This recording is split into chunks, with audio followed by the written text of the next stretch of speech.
இந்த மத்தியான வேளையில் வந்திருக்கிற யாவரையும் வாழ்த்தி வரவேற்கிறேன். Welcome you all in the mighty name of Jesus. நாம் எல்லாரும் உண்மையான தேவனை ஆராதிக்க வந்திருக்கிறோம். We are here to worship the true Lord. எத்தனை பேர் சந்தோஷமா இருக்கீங்க இந்த How மத்தியான many of you are happy today? ஹல்லேலூயா. என்னோட கூட சேர்ந்து நம்ம எல்லாரும் சேர்ந்து வர்ஷிப் பண்ணுவோம். பைபிள்ல இருந்து ஒரு வசனத்தை நான் உங்களுக்காக வாசிக்க ஆசைப்படுகிறேன். I wish to read a scripture from the Bible. சகரியா 2ஆம் அதிகாரம் 5ஆம் வசனம். நான் அதற்கு சுற்றிலும் அக்கினி மதிலாயிருந்து அதன் நடுவில் மகிமையாக இருப்பேன் என்று கர்த்தர் சொல்லுகிறார். Zechariah 2:5 says, "And I myself will be a wall of fire around it, declares the Lord, and I will be its glory within." நான் விசுவாசிக்கிறேன் இந்த மதியான வேளையில் கர்த்தர் நம் மத்தியில் மகிமையாய் பிரகாசிக்க போகிறார். I believe that He has glory within us. ஆண்டவர் சொல்கிறார், இந்த சபையின் மீது என் கல்லுகளை கட்டுவேன், பாதாளத்தின் வாசல் அதை மேற்கொள்வதில்லை என்று கர்த்தர் சொல்லியிருக்கிறார். The Lord says, "I will build my church upon the rock, and the gates of heaven shall not prevail against it." அப்படிப்பட்ட ஆண்டவர் நம் சபையை கட்டப் போகிறார் என்று விசுவாசத்தோடு எல்லாரும் சேர்ந்து பாடுவோம். So let's all believe that that kind of God is going to build our church. முதலாவது பாடலாக புது வாழ்வு தந்தவரே என்ற பாடலை என்னோடு சேர்ந்து பாடுங்க. Let's all sing this song together.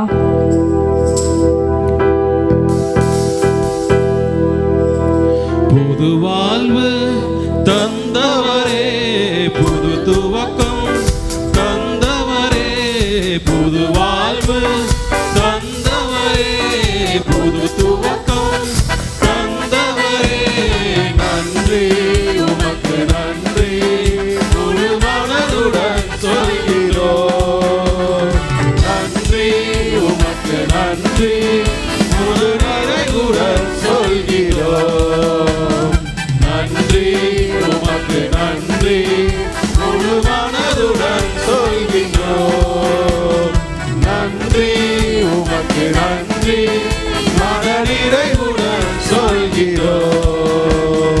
புது வாழ்வு தந்தவரே, புது துவக்கம் தந்தவரே, புது வாழ்வு தந்தவரே, புது துவக்கம் தந்தவரே, நன்றி உமக்கு நன்றி முழு மனதுடன் சொல்கின்றோம். நன்றி உமக்கு நன்றி மனநிறைவுடன் சொல்கின்றோம். நன்றி உமக்கு நன்றி முழு மனதுடன் சொல்கின்றோம். நன்றி உமக்கு நன்றி மனநிறைவுடன் சொல்கின்றோம். பிள்ளைகளை மறவாமல் ஆண்டு முழுவதும் போஷித்தீரே, பிள்ளைகளை மறவாமல் ஆண்டு முழுவதும் போஷித்தீரே, குறைவுகளை கிறிஸ்துவுக்குள் மகிமையால் நிறைவாக்கி நடத்தினீரே, குறைவுகளை கிறிஸ்துவுக்குள் மகிமையில் நிறைவாக்கி அனுப்பினீரே. நன்றி உமக்கு நன்றி முழு மனதுடன் சொல்கின்றோம். நன்றி உமக்கு நன்றி மனநிறைவுடன் சொல்கின்றோம். நன்றி உமக்கு நன்றி முழு மனதுடன் சொல்கின்றோம். நன்றி உமக்கு நன்றி மனநிறைவுடன் சொல்கின்றோம். முந்தினதை யோசிக்காமல், பூர்வமானதை சிந்திக்காமல், முந்தினதை யோசிக்காமல், பூர்வமானதை சிந்திக்காமல், புதியவைகள் தோன்றச் செய்தீர், சாம்பலை சிங்காரமாக்கி விட்டீர். புதியவைகள் தோன்ற செய்தீர், சாம்பலை சிங்காரமாக்கி விட்டீர். நன்றி உமக்கு நன்றி முழு மனதுடன் சொல்கிறோம். நன்றி உமக்கு நன்றி மனநிறைவுடன் சொல்கின்றோம். நன்றி உமக்கு நன்றி முழு மனதுடன் சொல்கின்றோம். நன்றி உமக்கு நன்றி மனநிறைவுடன் சொல்கின்றோம்.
ஹalleluya ஹalleluya. நன்றி அப்பா, நன்றி ஆண்டவரே, நன்றி நன்றி ஆண்டவரே.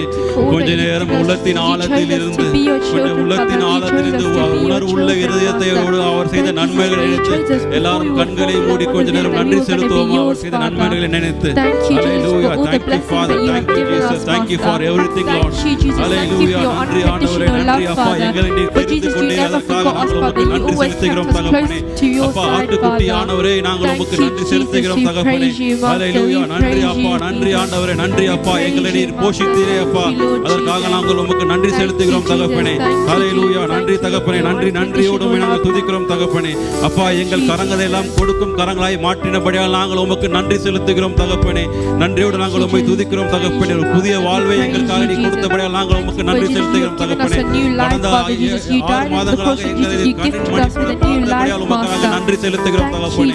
நன்றி ஆண்டவரே, நன்றி அப்பா, எங்கள் இருளான வாழ்க்கையில அப்பா நீர் வெளிச்சமாய் வந்தபடியால் நாங்கள் உமக்கு நன்றி செலுத்துகிறோம் தகப்பனே. எங்கள் சேனைகளின் கர்த்தாவே, நாங்கள் உமக்கு நன்றி நன்றியோடு துதிக்கிறோம் தகப்பனே. 1000 நாவுகள் இருந்தாலும் போதாது தகப்பனே, அவரும் நன்மைகள் எங்கள் வாழ்க்கையில் செய்தபடியால் உமக்கு நாங்கள் நன்றி செலுத்துகிறோம் தகப்பனே. நன்றி ஆண்டவரே, நன்றி அப்பா, நன்றி அப்பா, எங்கள் மத்தியில் மகிமையாய் வெளிப்படுவீராக தகப்பனே, எங்கள் மத்தியில் மகிமையாய் வெளிப்படுவீராக தகப்பனே. நன்றி நன்றி ஆண்டவரே. Thank you Jesus, thank you Jesus, thank you for everything Lord. எல்லா துதியும் கனமும் அவர் ஒருவருக்கே. ஆமென் தகப்பனே.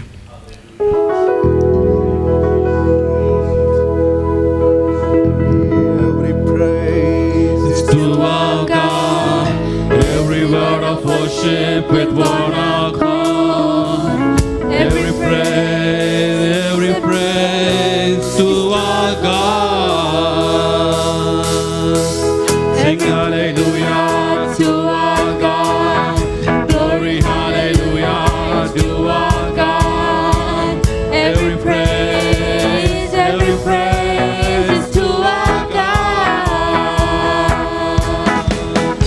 Every praise to our God, every word of worship with one accord.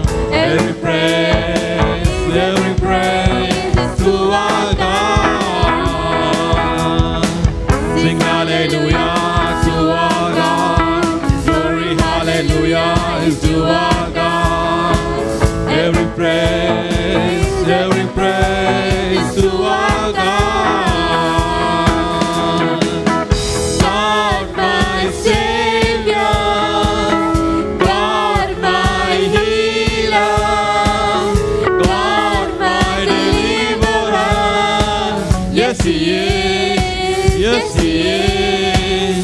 God my Savior, God my healer, God my deliverer.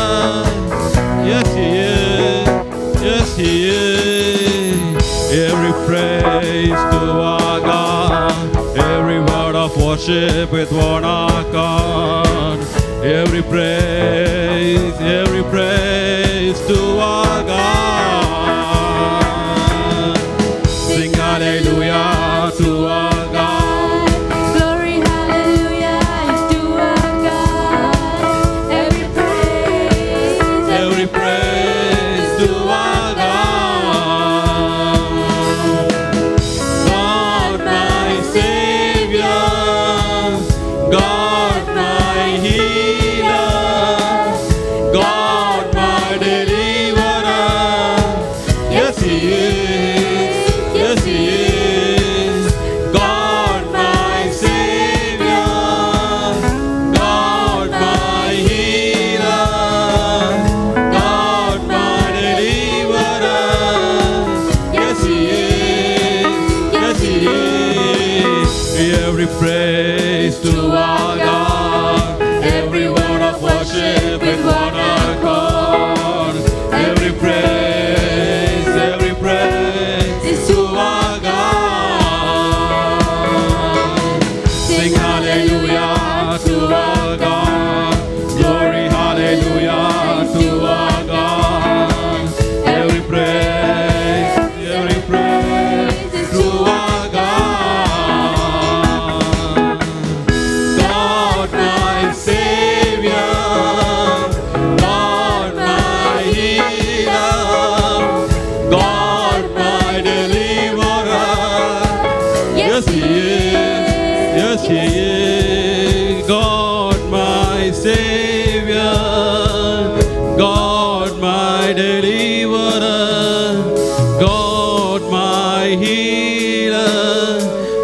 He is. Yes, He is. Hallelujah, hallelujah.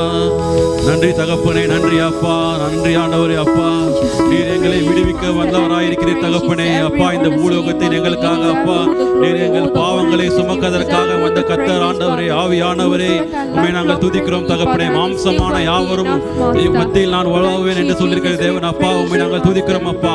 சுவாசம் உள்ள யாவைகளும் உம்மை துதிக்க கடவுள் தகப்பனே. எல்லாரும் கண்களை மூடி கொஞ்ச நேரம் உள்ளத்தின் ஆழத்தில் இருந்து அவர் செய்த நன்மையை நினைத்து கொஞ்ச நேரம் துடிங்க. ஹல்லேலூயா, ஹல்லேலூயா. நன்றி, நன்றி அப்பா, நன்றி அப்பா. ஆவியானவரே, நீர் அசைவாடுவீராக தகப்பனே. எங்கள் மத்தியிலே நீர் ஆளுகை செய்வீராக தகப்பனே. அப்பா, எங்கள் குடும்பங்களுக்குள்ளாக நீர் ஆளுகை செய்வீராக தகப்பனே. எங்கள் சபைகளுக்குள்ளாக நீர் ஆளுகை செய்வீராக தகப்பனே. ஆளுகை செய்வீராக தகப்பனே. அப்பா, வானங்களை திறந்து அப்பா உமது அக்கினியை எங்கள் மீதாக நீர் ஊற்றுவீராக தகப்பனே. அப்பா, ஒரு புதிய அபிஷேகத்தை எங்கள் மீதாக நீங்கள் ஊற்றுவீராக தகப்பனே. ஹல்லேலூயா, ஹல்லேலூயா. நாங்கள் உம்மை துதிக்கிறோம் தகப்பனே, உம்மை துதிக்கிறோம் தகப்பனே, உம்மை துதிக்கிறோம் தகப்பனே. ஹல்லேலூயா. நன்றி, நன்றி அப்பா, நன்றி ஆண்டவரே. ஹல்லேலூயா, நன்றி ஆண்டவரே, நன்றி அப்பா, நன்றி. உம்மை நாங்கள் துதிக்கிறோம் தகப்பனே. பகலிலே மேக ஸ்தம்பமாய், இரவிலே அக்கினி ஸ்தம்பமாய் இஸ்ரவேல் ஜனங்களோடு கூட நடந்த தேவன் நம் மத்தியில் இன்று இருக்கிறார். ஹல்லேலூயா, ஹல்லேலூயா. உம்மை துதிக்கிறோம் தகப்பனே, உம்மை துதிக்கிறோம் தகப்பனே, உம்மை துதிக்கிறோம் தகப்பனே. ஹல்லேலூயா. நம்மை விட்டு விலகாத மேகம் அவர், நம்மை பாதுகாக்க வந்திருக்கிற மேகம் அவர். நம் வழி தப்பி போனாலும் சரி, அவர் நம்மளுக்கு வழி காட்டும் தீபமாய் மேகமாய் நம் மத்தியில் இருக்கிறார். கொஞ்ச நேரம் கண்களை மூடி ஹல்லேலூயா, ஹல்லேலூயா. நன்றி, நன்றி, நன்றி ஆண்டவரே, நன்றி அப்பா. Thank you Jesus, thank you Jesus, thank you Father. விலகாத மேகம் நீர், முன் செல்லும் மேகம் நீர். விலகாத மேகம் நீர், முன் செல்லும் மேகம் நீர். விலகாத மேகம் நீர், முன் செல்லும் மேகம் நீர்.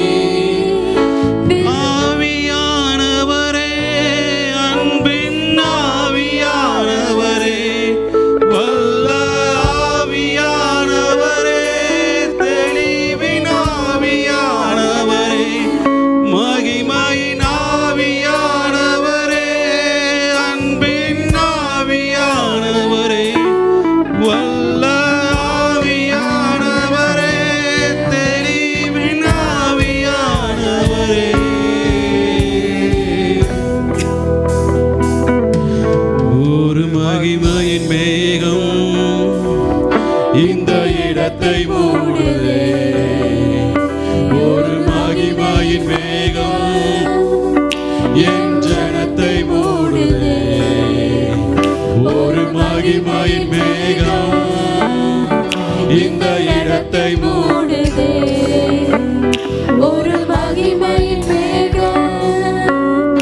என் ஜனத்தை மூடுதே.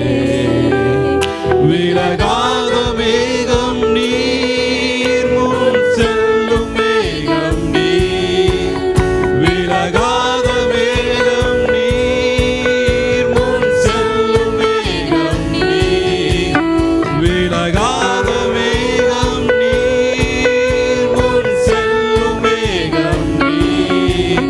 விலகாத மேகம் நீர், முன் செல்லும் மேகம் நீர்.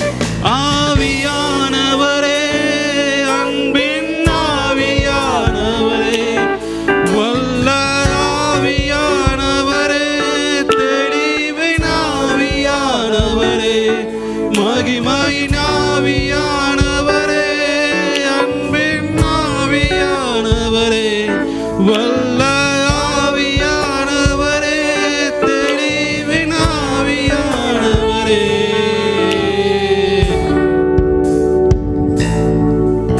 என் பேச்சில, என் மூச்சில, என் சொல்லுல, என் செயலில கலந்திருக்கீங்க.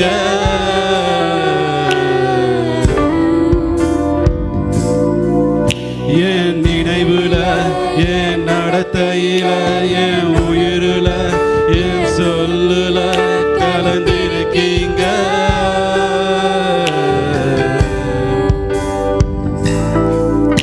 என் பேச்சில, என் மூச்சில, என் சொல்லுல, என் செயலில கலந்திருக்கீங்க.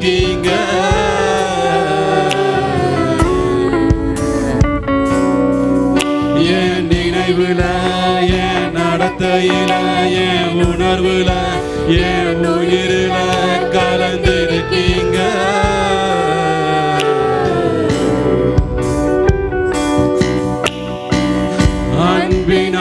அன்பினாவியானவரே, விலையேற பெற்றவரே, என்னையாலும் பரிசுத்தரே, நன்றி ஐயா. அன்பினாவியானவரே, விலையேற பெற்றவரே, என்னையாலும் பரிசுத்தரே, நன்றி ஐயா. ஒரு மகிமையின் மேகம் இந்த இடத்தை மூடுதே, ஒரு மகிமையின் மேகம் என் ஜனத்தை மூடுதே, ஒரு மகிமையின் மேகம் இந்த இடத்தை மூடுதே. Holy Father, Holy Father, ஒரு மகிமையின் மேகம் என் ஜனத்தை மூடுதே, விலகாத மேகம் நீர், முன் செல்லும் மேகம் நீர், விலகாத மேகம் நீர், முன் செல்லும் மேகம் நீர், விலகாத மேகம் நீர், முன் செல்லும் மேகம் நீர், விலகாத மேகம் நீர், முன் செல்லும் மேகம் நீர்.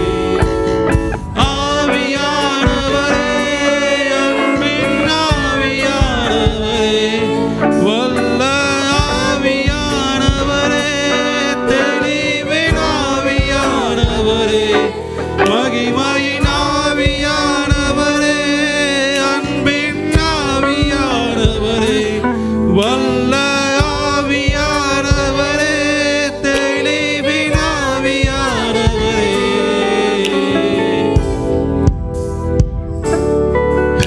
ஒரு மகிமையின் வேகம் இந்த இடத்தை மூடுதே.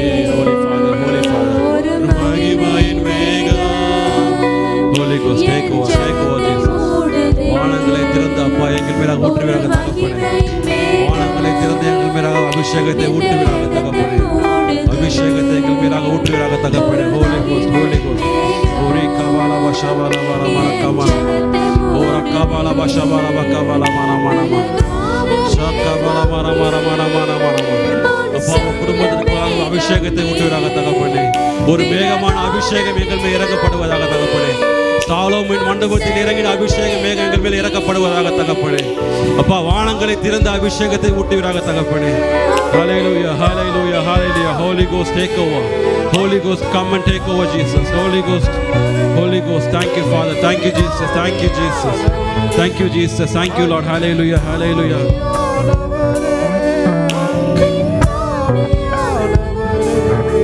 மகிமையின் ஆவியானவரே, தெளிவின் ஆவியானவரே,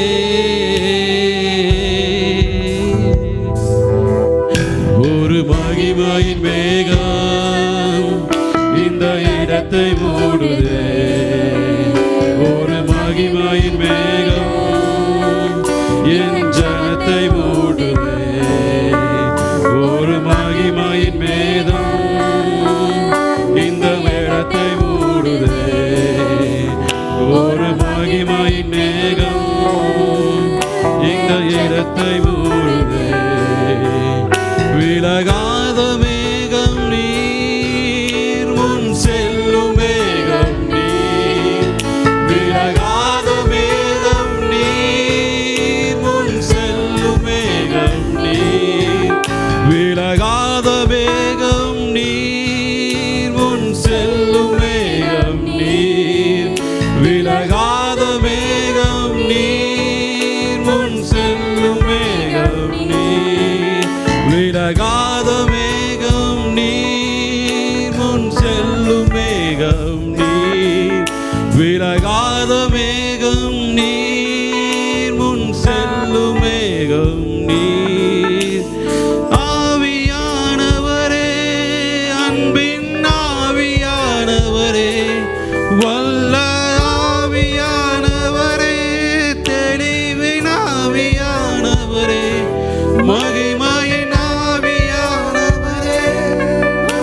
presence holy ghost. Thank you Jesus, thank you Jesus. எங்களை ஆட்கொள்ளுவீராக தகப்பனே, எங்களை ஆட்கொள்ளுவீராக தகப்பனே. இரட்சகரே உம்மை நாங்கள் துதிக்கிறோம் தகப்பனே. எங்கள் ஆட்டுக்குட்டியானவரை நாங்கள் உம்மை துதிக்கிறோம் தகப்பனே. எங்கள் கண்மலையை நாங்கள் உம்மை துதிக்கிறோம் தகப்பனே. எங்கள் சேனைகளின் தேவனை நாங்கள் உம்மை துதிக்கிறோம் அப்பா. எங்கள் மீட்பரே உம்மை நாங்கள் துதிக்கிறோம் அப்பா. எங்களுக்காக சிலுவையில் அப்பா எங்கள் பாவங்களை சுமந்திர அதற்காக நாங்கள் உம்மை துதிக்கிறோம் தகப்பனே. துதிக்கிறோம் அப்பா. ஆட்டுக்குட்டியே உம்மை நாங்கள் துதிக்கிறோம் அப்பா. அப்பா சிலுவையில் அப்பா எவ்வளோ ரத்தங்கள் அப்பா எங்களுக்காக நீர் வழியானீர் அப்பா. அதற்காக நாங்கள் நன்றியோடு உம்மை துதிக்கிறோம் தகப்பனே. நன்றியோடு உம்மை துதிக்கிறோம் அப்பா. நன்றியோடு உம்மை துதிக்கிறோம் அப்பா. அன்பின் ஆவியானவர் எங்கள் மடியில் அப்பா நீ ஊற்றப்படுவீராக தகப்பனே. அன்பின் ஆவியானவர் எங்கள் மீதாக ஊற்றப்படுவீராக தகப்பனே. அப்பா இந்த சபைக்காக பரிந்து பேசுகிற அன்பின் ஆவியானவர் அப்பா எங்கள் உள்ள குடும்பத்துகள் ஒவ்வொரு மேலும் அப்பா ஊற்றப்படுவீராக தகப்பனே. உம்மை நன்றியோடு உம்மை துதிக்கிறோம் தகப்பனே. நன்றியோடு உம்மை துதிக்கிறோம் அப்பா. நன்றியோடு உம்மை துதிக்கிறோம் ஆண்டவரே. நன்றியோடு உம்மை துதிக்கிறோம் தகப்பனே. Hallelujah, hallelujah. Thank you Jesus. மரணமே உன் கூர் எங்கே, பாதாளமே உன் ஜெயம் எங்கே என்று அப்பா நீ பாதாளத்தையும் அப்பா வேதாளத்தையும் அப்பா வெல்ல வல்லவராய் வந்திருக்க தகப்பனே. நாங்கள் நன்றியோடு உம்மை துதிக்கிறோம் அப்பா. நன்றியோடு உம்மை துதிக்கிறோம் அப்பா. நன்றியோடு உம்மை நாங்கள் துதிக்கிறோம். Thank you Jesus, thank you Jesus. பலத்தினாலும் அல்ல, பராக்கிரமத்தினாலும் அல்ல, எல்லாம் கர்த்தருடைய ஆவியாலே ஆகும் என்று இருக்கிற தகப்பனே. உமது ஆவியை எங்கள் மேல் அளவற்றபடியால் ஊற்றினபடியால் உமக்கு நாங்கள் நன்றி செலுத்துகிறோம் தகப்பனே. நன்றியோடு நம்மை துதிக்கிறோம் தகப்பனே. நன்றி தகப்பனே. Thank you Jesus, thank you father, thank you father, thank you for presence Jesus. Thank you Jesus, thank you Jesus, thank you father, thank you father. இஸ்ரவேலின் ராஜாவே, என் தேவனாம் கர்த்தரே, நான் உம்மை வாழ்த்துகிறேன், நன்மைகள் நினைக்கிறேன். இஸ்ரவேலின் ராஜாவே, என் தேவனாம் கர்த்தரே,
பார்த்தபடியால் நன்றி செலுத்துகிறோம் தகப்பனே. எங்கள் துன்பத்தில் இருந்தபடியால் உமக்கு நாங்கள் நன்றி செலுத்துகிறோம்.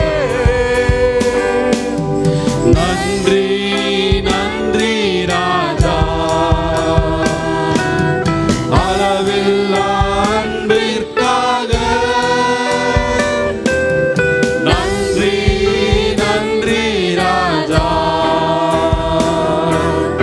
அளவில்லா அன்பிற்காக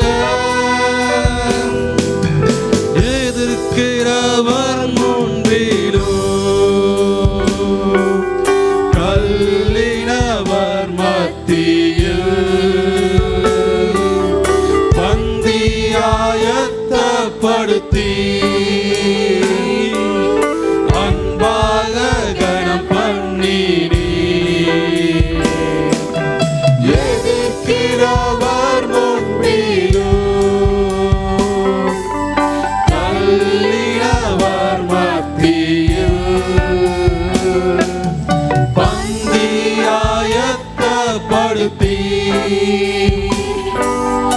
அன்பாக கனம் பண்ணினீ இயேசுவே இயேசுவே Thank you, Jesus.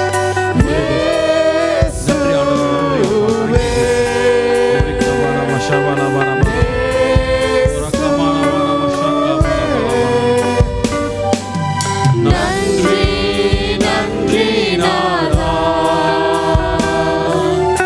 அளவில்லா அன்பிற்காக நன்றி நன்றி நாதா அளவில்லா அன்பிற்காக என்ன நான் செலுத்திடுவேன் ஆயிரம் பாடல்களோ என்னுயிர் காலம் முழுதும் ரட்சிப்பை உயர்த்திடுவேன் என்ன நான் செலுத்திடுவேன் ஆயிரம் பாடல்களோ நான் செலுத்துவேன் தகப்பனே. எங்கள் மேல் கிருத்தப்படி என்ன செலுத்துவேன் தகப்பனே. எங்கள் மேல் பொழிந்த கிருபைக்காக நாங்கள் என்ன செலுத்த முடியும் தகப்பனே. நன்றி நாங்கள் செலுத்துவோம் தகப்பனே. உங்களுக்கு நன்றி செலுத்துகிறோம் தகப்பனே. நன்றி செலுத்துகிறோம். Thank you Jesus. Thank you Father. Thank you for your presence, Holy Ghost. நன்றி ஆண்டவரே. நன்றி அப்பா. Thank you Jesus. Thank you Jesus. Thank you Jesus.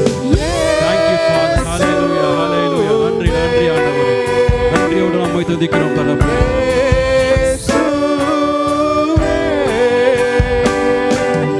நன்றி நன்றி நாதா அளவில்லா அன்பிற்காக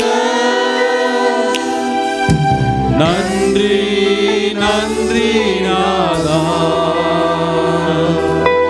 அளவில்லா அன்பிற்காக Thank you Jesus. நன்றி செலுத்துகிறோம் தகப்பனே. ஆவியானவரே, எங்களோடு நீ ஆளுகை செய்ததற்காக நாங்கள் நன்றி செலுத்துகிறோம் தகப்பனே. எங்கள் ஆராதனையில் நீர் பிரியப்பட்டபடியால் உமக்கு நாங்கள் நன்றி செலுத்துகிறோம் தகப்பனே. எல்லா துதியும் எல்லா கனமும் மகிமையும் ஒருவருக்கே தகப்பனே. வார்த்தை மூலமாக எங்களோடு பேசுவீராக தகப்பனே. அப்பா நீர் பேசுவீராக தகப்பனே. நீரே பொறுப்பெடுத்துக் கொள்ளுங்க அப்பா. எங்கள் இயேசுவின் மூலம் ஜெபம் நல்ல பிதாவே. ஆமென். திருப்புவோம் நம்முடைய வேதாகமத்துக்கு எபிரேயர்களின் நிருபத்துக்கு திருப்புவோம். Let us turn our Bibles to Hebrews. எபிரேயர்களின் நிருபம் 11ஆம் அதிகாரம் 17 இருந்து 19 மட்டும் நான் வாசிக்க போகிறேன். Hebrews chapter 11 verse number 17 to 19. மேலும் விசுவாசத்தினாலே ஆபிரகாம் தான் சோதிக்கப்பட்ட போது ஈசாக்கை பலியாக ஒப்புக் கொடுத்தான். ஈசாக்கினிடத்தில் உன் சந்ததி விளங்கும் என்று அவனோடே சொல்லப்பட்டிருந்ததே. இப்படிப்பட்ட வாக்குத்தத்தங்களை பெற்றவன் மரித்தோரிலிருந்து எழுப்ப தேவன் வல்லவராய் இருக்கிறார் என்றெண்ணி தனக்கு ஒரே பேரானவனையே பலியாக ஒப்புக் கொடுத்தான். மரித்தோரிலிருந்து அவனை பாவனையாக திரும்பவும் பெற்றுக்கொண்டான். By faith Abraham, when God tested him, offered Isaac as a sacrifice. He who had received the promises was about to sacrifice his one and only son, even though God had said to him, "It is through Isaac that your offspring will be reckoned." Abraham reasoned that God could raise the dead, and figuratively speaking, he did receive Isaac back from death. ஆமென். கடந்த பல வாரங்களாக பல மாதங்களாக நாங்கள் விசுவாசத்தினால் நீதிமான் பிழைப்பான் என்ற தலைப்பின்களாக நாங்கள் பார்த்து கொண்டு வருகிறோம். We are learning under the title Righteous One Will Live by Faith for past few months. ஆமென். எனக்கு போன வாரம் ஒருவர் சொன்னார், தொழிலாளர் கட்சி வந்துட்டது, எங்களுக்கு எல்லாம் இனி நல்ல காலம் பிறந்துட்டேன்னு சொன்னார். So one person told me because Labour Party came into ruling, it is a good time for us. ஒவ்வொரு முறையும் ஆட்சி மாற்றங்கள் வரும் பொழுது எங்களுக்கு ஒரு நல்ல எதிர்பார்ப்பு இருக்கிறது. So whenever the ruling party changes, we expect so many good things from them. ஆனால் அவர்கள் ஒவ்வொரு வாக்குறுதிகளையும் நமக்கு கொடுப்பார்கள். They used to promise us so many things. சில நேரங்களில் சில சூழ்நிலை அந்த வாக்குறுதிகளை அவர்களால் நிறைவேற்ற முடியாமல் இருக்கும். Because of some situations, they are unable to fulfill what they have promised. ஆனால் எங்களுக்கு எப்பொழுது நல்ல காலம். But for us, every time it is a good time. கர்த்தருடைய சமூகத்துக்கு வந்து கர்த்தரை ஆராதிக்கும் பொழுதும் கர்த்தருடைய ஜீவனுள்ள வசனத்தை கேட்கும் பொழுதுதான் நமக்கு நல்ல காலம் பிறந்திருக்கிறது. When we come into the presence of the Lord and hear to the word of the living God, then it is good time for us. ஆமென். இந்தியால நான் இருக்கும் பொழுது ஏர்லி மார்னிங் குடுகுடுப்பக்காரன் வருவார். So back in India, early morning, the person used to come. உங்களுக்கு நல்ல காலம் பிறந்திருக்கு நல்ல காலம் பிறந்திருக்குன்னு எல்லாரும் எழுப்பி விடுவாங்க. And that person used to wake us up telling that it is a good time, it is a good time. அதை நான் கேட்டுக்கொண்டிருப்பேன். ஆனால் ஒரு நாள் நல்ல காலம் பிறந்தா எனக்கு தெரியல. I always used to hear that, but I never realized that a good time was with me. கர்த்தரை விசுவாசிக்கும் பொழுது கர்த்தருடைய வார்த்தையை நாம் கேட்கும் பொழுதுதான் நமக்கு எப்பொழுதும் நல்ல காலம். ஆமென். Only when we believe in the Lord and hear to the word of the Lord, then it is a good time for us. நாம் விசுவாசத்திலே பிழைக்கும்படியாத்தான் கர்த்தர் நம்மை அழைத்திருக்கிறார். Lord has called us so that we live by faith. ஏனென்றால் மனுஷகுமாரன் வரும் பொழுது விசுவாசத்தை காண்பார் என்று இயேசுவாமி சொன்னார். Lord Jesus Christ said that when the Son of Man comes, will he see the faith in the people? எப்பொழுதும் உங்களுக்குள்ளே அவர் மீது வைத்திருக்கிற விசுவாசம் தான் முக்கியம் பிரியமானவர்களே. So it is very very important that you have your faith on the Lord every time. கர்த்தர் மீது வைத்திருக்கிற விசுவாசத்தை எடுத்து போடும்படியாக பலவிதமான சூழ்நிலைகள் நம்மை நெருக்கும். We will face challenges so that our faith on the Lord will be taken away from us. ஆனாலும் கர்த்தருடைய வார்த்தை நம்முடைய இருதயத்திலே உறுதியா இருக்கும் பொழுது நாம் ஒரு நாளும் அந்த விசுவாசத்தை விட்டு நாங்கள் வழி விலகி போக மாட்டோம். But when we stand firm in the truth of the Lord, we will not go away from the faith on the Lord. இப்பொழுது எபிரேயர் 11ஆம் அதிகாரத்திலே ஆபிரகாமுடைய விசுவாசத்தை நாங்கள் பல வாரங்களாக நாங்கள் பார்த்து வருகிறோம். From book of Hebrews we are learning about faith of Abraham. நான் சொன்னேன் எபிரேயர் 11ஆம் அதிகாரத்திலே ஆபிரகாமுக்கு பல வசனங்கள் கொடுக்கப்பட்டிருக்கிறது. In Hebrews chapter 11 there are so many verses given for Abraham. அதிலே ஆபிரகாமுடைய விசுவாசத்தை 4 கட்டங்களாக அங்கே பிரிக்கப்பட்டிருக்கிறது. The faith of Abraham is divided into 4 stages. அப்ப முதலாவது சொன்னேன் ஆபிரகாமுடைய விசுவாசம் ஆபிரகாமுடைய அழைப்பை குறிக்கிறது. The first level of faith is the calling of Abraham. அதுக்கு பிறகு அழைக்கப்பட்ட மனுஷன் தன்னுடைய வாழ்க்கையிலே சந்திக்கிற சவால்கள் போராட்டங்களை எப்படி விசுவாசத்தினாலே மேற்கொள்கிறார் என்று பார்த்தோம். Secondly, the second level of faith is that how a called person faces all the challenges in his life through the faith. மூன்றாவது ஆபிரகாம் தேவன் அற்புதங்களை செய்கிறவர் என்பதை குறித்து நாங்கள் பார்த்தோம். The third level of faith is that Abraham believed that Lord is powerful enough to perform miracles and wonders. மனைவிக்கு கிட்டத்தட்ட 90 வயது ஆயிட்டது. Wife was almost 90 years old. ஆபிரகாமுக்கு 100 வயது ஆயிட்டது. Abraham was 100 years old. அந்த வயசிலே தேவன் முடியாத காரியங்களை முடிய பண்ணுவார் அற்புதங்களை செய்கிறார் என்று ஆபிரகாம் விசுவாசித்தான். So Abraham believed that it is possible for the Lord to make impossible things in his life. இப்பொழுது நாம் 4வது கட்டத்துக்கு நாம் கடந்து வந்திருக்கிறோம். So now we have come to the 4th level or the 4th stage of faith. அது ஆபிரகாமுடைய விசுவாசத்தினுடைய உச்சகட்டம் என்று நாம் சொல்லலாம். So this is the peak of Abraham's faith. நாங்கள் இப்பொழுது வாசித்தோம். That is what we read. ஏனென்றால் ஆபிரகாம் 25 வருஷம் காத்திருந்து தவம் இருந்து வாக்குத்தத்தத்தின்படி பிறந்த பிள்ளையை Abraham who waited on for 25 years for the promised child. அதாவது ஆண்டவருக்கு அதை காணிக்கையா கொடுக்கிறதுக்கு துணிந்து விட்டார். So he was ready to offer his one and only son as a sacrifice to the Lord. அது ஆபிரகாமுடைய விசுவாசத்தினுடைய உயர்கட்ட நிலை என்று நாம் சொல்லலாம். So this is the peak of Abraham's faith. அப்ப இன்றைக்கு நாங்கள் ஆபிரகாமுடைய விசுவாச பரீட்சை என்ற தலைப்பிலே நாங்கள் பார்க்க போறோம். Today we are going to learn from the title The Test of Abraham's Faith. இல்ல ஆபிரகாமின் விசுவாசத்தின் சோதனை என்று கூட நாம் சொல்லலாம். We can say that it is Abraham's faith was tested here. அநேகங்களில் நாங்கள் சோதனையை நாம் ரெண்டு விதமா நாங்கள் பார்க்கலாம். We can see that our tests are coming into our life as 2 different ways. ஒரு விதமான சோதனை என்ன, சில நேரங்களில் நாங்கள் ஆண்டவரை விட்டு வழி விலகி பிசாசினால் நாங்கள் சோதிக்கப்படுகிறோம். So sometimes we are tested by the devil and we go away from the Lord. அது ஆண்டவரை விட்டு வழி விலகி போகும் பொழுது பிசாசனுடைய ஆளுகைக்குள்ளே நாங்கள் அகப்பட்டு நாங்கள் சோதிக்கப்படுகிறோம். When we go away from the Lord, then the devil captures us and then he used to test us. ஆனால் ஆண்டவர் நமக்கு வைக்கிற சோதனை அது டோட்டலி வித்தியாசமானது. But the test that we receive from the Lord is different. நீங்கள் ஏ level படிக்கும் பொழுது உங்களுக்கு டெஸ்ட் நடந்தா என்ன, அடுத்த கட்ட நீங்கள் யூனிவர்சிட்டிக்கு போகும்படியாக அந்த சோதனை நடக்கிறது. So you write exams in your school in order to go to the next level to the university. அப்படிப்பட்ட சோதனை அங்கே ஆபிரகாமுக்கு வைக்கப்படுகிறது. That such kind of test is kept for Abraham. அப்ப அநேக நேரங்களில் சோதனை வந்தவுடனே நாங்க அநேக நேரங்களில் என்ன சொல்றோம், ஆண்டவர் எங்களை சோதிக்கிறார் என்று சொல்லுகிறோம். So many times when we face tests in our life, we say that Lord is testing us. ஆண்டவர் எங்களை புடமிட்டு பார்க்கிறார் என்று சொல்லுகிறோம். So we think that Lord is refining us. ஆனால் பிரியமானவர்களே, ஆண்டவர் ஒரு நாளும் பொல்லாங்கினால் ஒருவரையும் சோதிக்கிறவர் அல்ல. So Lord will not test us with evil things into our life. பொல்லாங்கினால் ஒரு நாளும் ஒருவரையும் சோதிக்க மாட்டார். He will never ever test us with evil things into our life. அதுக்கு ஒரு வசனம் யாக்கோபு நிருபத்திலே நாம் பார்க்கலாம். Let us read a verse from book of James. யாக்கோபு 1ஆம் அதிகாரம் 12ஆம் வசனத்தையும் 13ஆம் வசனத்தையும் நான் வாசிக்கிறேன்.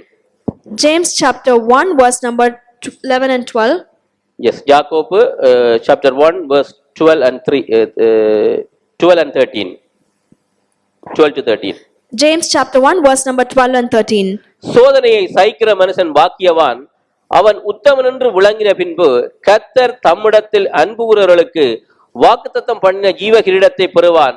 சோதிக்கப்படுகிற எவனும் நான் தேவனால் சோதிக்கப்படுகிறேன் என்று சொல்லாதிருப்பானாக. தேவன் பொல்லாங்கினால் சோதிக்கப்படுகிறவரும் அல்ல, ஒருவரையும் அவர் சோதிக்கிறவரும் அல்ல. Blessed is the man who perseveres under trial, because when he has stood the test, he will receive the crown of life that God has promised to those who love him. When tempted, no one should say, God is tempting me, for God cannot be tempted by evil, nor does he tempt anyone. விசுவாசிகளாகிய நமக்கு கர்த்தர் வைக்கிற ஒவ்வொரு சோதனையும் நாம் அடுத்த நிலைக்கு நாம் முன்னேறி செல்லும்படியாகத்தான். As believers in the Lord tests us so that we can transform from one level of faith to the another level of faith. சில நேரங்கள்ல பிசாசனுடைய சோதனைக்குள்ள நாங்க அகப்பட்டு கொண்டு சில நேரங்கள்ல ஆண்டவரை விட்டு வழிவிலகி போகும் பொழுது ஆண்டவர் மீது நாம் குற்றம் சாட்டுகிறோம். So many a times when we are under the captivity of devil, and when he tests that, then we always think about the Lord. ஆனால் ஒன்று மாத்திரம் நீங்கள் உங்களுடைய மனதிலே ஆழமாய் பதிக்க வேண்டும், நம்முடைய ஆண்டவர் ஒரு நாளும் எங்களை பொல்லாங்கினால் சோதிக்க மாட்டார். But one thing you have to imprint in your heart, our God will not test us through evil. நீங்க பாருங்க, நல்ல மழை அடிச்சு ஊத்தி கொண்டிருக்குது. So let's say it is raining.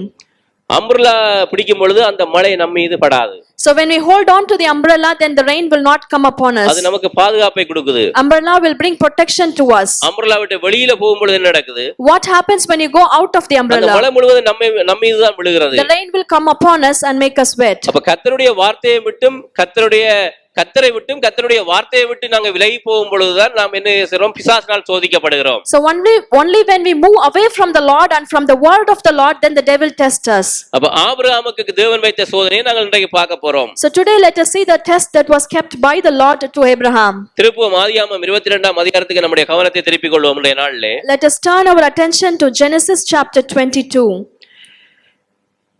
ஆதியாகமம் 22ஆம் அதிகாரம் 18 வசனம் மட்டும் நான் வாசிக்கிறேன். Let me read from Genesis chapter 22 verse number 1 to 18. இந்த காரியங்கள் நடந்த பின்பு தேவன் ஆபிரகாமை சோதித்தார். எப்படியெனில் அவர் அவனை நோக்கி, ஆபிரகாமே என்றார். அவன், இதோ அடியேன் என்றான். அப்பொழுது அவர், உன் புத்திரனும் உன் ஏகசுதனும் உன் நேசகுமாரனாகிய ஈசாக்கை நீ இப்பொழுது அழைத்துக் கொண்டு மோரியா தேசத்துக்கு போய் அங்கே நான் உனக்கு குறிக்கும் மலைகள் ஒன்றின் மேல் அவனை தகன பலியாக பலியிடு என்றார். ஆபிரகாம் அதிகாலையில் எழுந்து தன் கழுதையின் மேல் சேணங்கட்டி தன் வேலைக்காரரில் 2 பேரையும் தன் குமாரன் ஈசாக்கையும் கூட்டிக் கொண்டு தகன பலிக்கு கட்டைகளையும் பிளந்து கொண்டு தேவன் தனக்கு குறித்த இடத்திற்கு புறப்பட்டு போனான். 3ஆம் நாளில் ஆபிரகாம் தன் கண்களை ஏறெடுத்து பார்த்து தூரத்திலே அந்த இடத்தை கண்டான். அப்பொழுது ஆபிரகாம் தன் வேலைக்காரரை நோக்கி, நீங்கள் கழுதையை நிறுத்தி இங்கே காத்திருங்கள், நானும் பிள்ளையாண்டானும் அவிடம் விட்டு போய் தொழுது கொண்டு உங்களிடத்தில் திரும்பி வருவோம் என்றான். ஆபிரகாம் தகன பலிக்கு கட்டைகளை எடுத்து தன் குமாரனாகிய ஈசாக்கின் மேல் வைத்து தன் கையிலே நெருப்பையும் கத்தியையும் எடுத்துக்கொண்டான். இருவரும் கூடி போனார்கள். அப்பொழுது ஈசாக்கு தன் தகப்பனாகிய ஆபிரகாமை நோக்கி, என் தகப்பனே என்றான். அதற்கு அவன், என் மகனே, இதோ இருக்கிறேன் என்றார். அப்பொழுது அவன், இதோ நெருப்பும் கட்டையும் இருக்கிறது, தகன பலிக்கு ஆட்டுக்குட்டி எங்கே என்றான். அதற்கு ஆபிரகாம், என் மகனே, தேவன் தமக்கு தகன பலிக்கான ஆட்டுக்குட்டியை பார்த்து கொள்வார் என்றான். அப்புறம் இருவரும் கூடி போய் தேவன் அவனுக்கு சொல்லியிருந்த இடத்திற்கு வந்தார்கள். அங்கே ஆபிரகாம் பலிபீடத்தை உண்டாக்கி கட்டைகளை அடுக்கி குமாரனாகிய ஈசாக்கை கட்டி அந்த பலிபீடத்தில் அடுக்கிய கட்டைகளின் மேல் அவனை கிடத்தினான். பின்பு ஆபிரகாம் தன் குமாரனை வெட்டும்படிக்கு தன் கையை நீட்டி கத்தியை எடுத்தான். அப்பொழுது கர்த்தருடைய தூதனானவன் வானத்திலிருந்து, ஆபிரகாமே, ஆபிரகாமே என்று கூப்பிட்டான். அவன், இதோ அடியேன் என்றான். அப்பொழுது அவர், பிள்ளையாண்டான் மேல் உன் கையை போடாதே, அவனுக்கு ஒன்றும் செய்யாதே. நீ அவனை உன் புத்திரன் என்றும் உன் ஏகசுதன் என்றும் பாராமல் எனக்காக ஒப்பு கொடுத்தபடியினால் நீ தேவனுக்கு பயப்படுகிறவன் என்று இப்பொழுது அறிந்திருக்கிறேன் என்றார். ஆபிரகாம் தன் கண்களை ஏறெடுத்து பார்க்கும் பொழுது இதோ பின் புதரில் தன் கொம்புகளில் சிக்கிக் கொண்டிருந்த ஒரு ஆட்டுக்கடாவை கண்டான். அப்பொழுது ஆபிரகாம் போய் கடாவை பிடித்து அதை தன் குமாரனுக்கு பதிலாக தகன பலியிட்டான். ஆபிரகாம் அந்த இடத்திற்கு யெகோவா ஜீரே என்று பெயரிட்டான். அதனாலே கர்த்தருடைய பர்வதத்தில் பார்த்து கொள்ளப்படும் என்று இந்நாள் வரைக்கும் சொல்லப்பட்டு வருகிறது. கர்த்தருடைய தூதனானவன் இரண்டாம் தரம் வானத்திலிருந்து ஆபிரகாமை கூப்பிட்டு, நீ உன் புத்திரன் என்றும் நீ உன் ஏகசுதன் என்றும் பாராமல் அவனை ஒப்புக் கொடுத்து இந்த காரியத்தை செய்தபடியினால் நான் உன்னை ஆசீர்வதிக்கவே ஆசீர்வதித்து உன் சந்ததியை வானத்தின் நட்சத்திரங்களைப் போலவும் கடற்கரை மணலைப் போலவும் பெருகவே பெருக பண்ணுவேன் என்றும் உன் சந்ததியார் தங்கள் சத்துருக்களின் வாசல்களை சுதந்திரித்துக் கொள்வார்கள் என்றும் நீ என் சொல்லுக்கு கீழ்ப்படிந்தபடியினால் உன் சந்ததிக்குள் பூமியில் உள்ள சகல ஜாதிகளும் ஆசீர்வதிக்கப்படும் என்றும் என் பேரில் ஆணையிட்டேன் என்று கர்த்தர் சொல்லுகிறார் என்றார். Sometime later, God tested Abraham. He said to him, Abraham, here I am, he replied. Then God said, take your son, your only son Isaac, whom you love, and go to the region of Moriah. Sacrifice him there as a burnt offering on one of the mountains I will tell you about. Early the next morning, Abraham got up and saddled his donkey. He took with him 2 of his servants and his son Isaac. When he had cut enough wood for the burnt offering, he set out for the place God had told him about. On the 3rd day, Abraham looked up and saw the place in the distance. He said to his servants, stay here with the donkey while I and the boy go over there. We will worship and then we will come back to you. Abraham took the wood for the burnt offering and placed it on his son Isaac, and he himself carried the fire and the knife. As the 2 of them went on together, Isaac spoke up and said to his father Abraham, Father. Yes, my son, Abraham replied. The fire and the wood are here, Isaac said, but where is the lamb for the burnt offering? Abraham answered, God himself will provide the lamb for the burnt offering, my son. And 2 of them went on together. When they reached the place God had told them about, Abraham built an altar there and arranged the wood on it. He bound his son Isaac and laid him on the altar and on top of the wood. Then he reached out his hand and took the knife to slay his son. But the angel of the Lord called out to him from heaven, Abraham, Abraham. Here I am, he replied. Do not lay a hand on the boy, he said. Do not do anything on him. Now I know that you fear God, because you have not withheld from me your son, your only son. Abraham looked up, and there in a thicket he saw a ram caught by its horns. He went over and took the ram and sacrificed it as a burnt offering instead of his son. So Abraham called that place Jehovah Jireh, the Lord will provide. And to this day it is said, on the mountain of the Lord it will be provided. The angel of the Lord called to Abraham from heaven a second time and said, I swear by myself, declares the Lord, that because you have done this and have not withheld your son, your only son, I will surely bless you and make your descendants as numerous as the stars in the sky and as the sand on the seashore. Your descendants will take possession of the cities of their enemies, and through your offspring all nations of the earth will be blessed, because you have obeyed me. ஆமென். பாருங்க 22ஆம் வசனத்திலே நாங்கள் முதல் வசனத்திலே பார்க்கும் பொழுது இந்த காரியங்கள் நடந்த பின்பு ஆரம்பிக்கிறது. The Genesis chapter 22 starts like this. Sometime later, after these things has happened.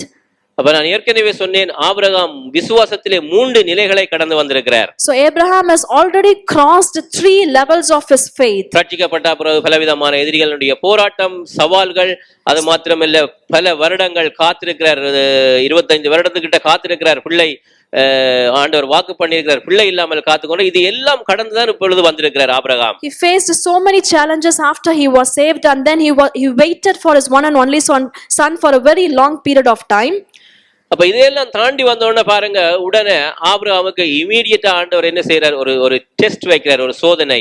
So after all of these things, Abraham was tested again by the Lord.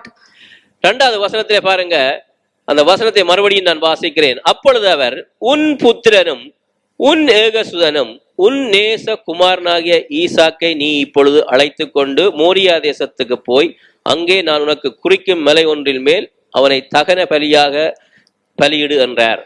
Verse number 2 says like this, Then God said, take your son, your only son, Isaac, whom you love, and go to the region of Moriah. Sacrifice him. There is a burnt offering on one of the mountains I will tell you about. பாருங்க, இன்றைக்கு இந்த பகுதியில வச்சுட்டு அநேக நேரங்களில் நம்ம எப்படி பார்க்கிறோம், எங்கள்கிட்ட ஏதாவது ஒன்று எது பெஸ்டா இருந்தா கர்த்தர் எனக்கு அதை கேட்பாருன்னு நாங்கள் அப்படி புரிந்து கொள்கிறோம். So we sometimes misunderstand that whatever we have best in us, Lord will ask for that. அப்ப உங்களோட வாழ்க்கையில உங்களுக்கு பெஸ்டா இருக்கிறத ஆண்டவர் தனக்கு தரும்படி கேட்பாரா? So if you have something best in your life, will Lord ask that to be given to him? ஆமென். நாம் பாருங்க, நம்முடைய ஆவி ஆத்துமா அது கர்த்தருக்கு சொந்தம். அது எப்பொழுதும் ஆண்டவருக்கு. Our spirit, body and soul belongs to the Lord. It is always for the Lord. அது எப்பொழுதும் முதலாவது இடம் ஆண்டவருக்கு தான். So that belongs to the Lord. அப்ப ஆபிரகாம் 25 வருஷம் காத்திருந்து இந்த பிள்ளையை தவம் கிடந்து பெற்றான். So for 25 long years Abraham waited for this one and only son. அப்ப பழைய ஏற்பாட்டிலே பலிகள் இருந்தது, பாவ நிவாரண பலி, தகன பலி எல்லாம் இருந்தது பழைய ஏற்பாட்டிலே. So there was so many different kinds of offerings in the Old Testament, like burnt offering and then many other offerings. அப்ப 25 வருடம் காத்திருந்து பெற்றது வாக்குத்தத்தத்தின் பிள்ளை. அந்த பிள்ளையை எனக்காக நீ பலியிடன்னு சொல்லி ஆண்டவர் எப்படி சொல்ல முடியும் ஆபிரகாமுக்கு? So how can Lord tell to Abraham to sacrifice his one and only son which he got after waiting for 25 long years? நீங்க யோசித்து பாருங்க, நீங்க ஒரு பிள்ளையை காத்திருந்து தவம் இருந்து பெற்றா கர்த்தர் உங்கள்ட்ட அந்த பிள்ளையை எனக்கு தான்னு சொல்லி கேட்பாரா? So if you are waited on the Lord for a very long time and if you have asked, if the Lord is asking you for that son, will he ask like that? எனக்காக பலியிடன்னு கேட்பாரா? So will the Lord ask you to sacrifice that one and only son for him? ஆண்டவர் ஒரு நாளும் அப்படி கேட்க மாட்டார். Lord will not ask like that. ஏனென்றால் பிள்ளைகளை தருவது நமக்கு கர்த்தர் தான். So Lord is the one who gives us the children. கர்த்தர் பிள்ளைகளை தனக்கென்று அவர் பலியிடுவதை ஒரு நாளும் விரும்ப மாட்டார் பிரியமானவர்களே. So Lord is not desirous on being sacrificing our children to him. எசேக்கியேல் 16ஆம் அதிகாரத்தை நீங்க வாசித்து பாருங்கள். அதில் ஒரு வசனம் இருக்கு, நீ எனக்கென்று பெத்த பிள்ளைகளை நீங்கள் ஏன் நரபலிக்கு ஒப்பு கொடுக்கிறீர்கள் என்று கேட்கிற இஸ்ரவேல் ஜனங்களை பார்த்து. So Lord is asking to the Israelite people, the children whom you born for me, why are you sacrificing them to the fire? He asks. கர்த்தர் தான் நமக்கு பிள்ளைகளை கொடுக்கிறார். Lord is the one who gave us the children. அப்ப இந்த 22வது அதிகாரம் எதை நமக்கு காண்பிக்கிறது? So what does this chapter 22 in Genesis actually tells us? பாருங்க, ஆபிரகாமுக்கு ஸ்பெசிபிக்கா சொல்றார், உன் புத்திரனும் உன் ஏகசுதனும் உன் நேச குமாரனாகிய ஈசாக் என்று சொல்லுகிறார். So Lord specifically talks to Abraham by mentioning that your son, your only son Isaac, whom you love.